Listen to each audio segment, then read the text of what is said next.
In John 4:31 through 34, the Lord has just concluded talking with a Samaritan woman at a well.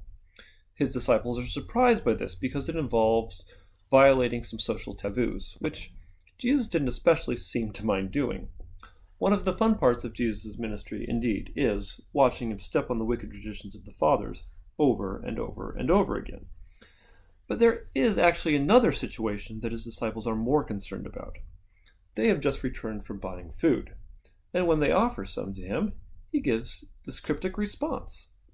Starting at verse 31, "In the meanwhile his disciples prayed him, saying, 'Master, eat.' But he said unto them, 'I have meat to eat that ye know not of.' Therefore said the disciples one to another, 'Hath any man brought him aught to eat?' Jesus saith unto them, 'My meat is to do the will of him that sent me, and to finish his work.'" I enjoy this passage because it illustrates a really fantastic teaching device. Jesus initially says something which confuses his disciples, something they don't understand. Usually, we try not to confuse people, but it looks like the Lord totally did this on purpose.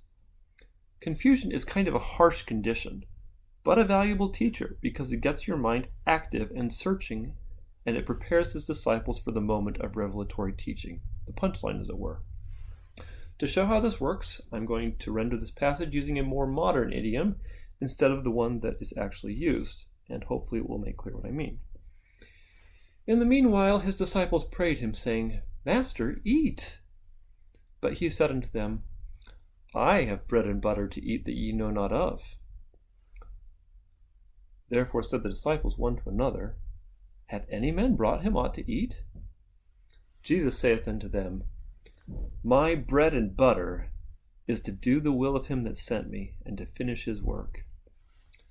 I love this because the Lord uses all the tools at his disposal, including even messing with his disciples if necessary, in order to teach them the gospel.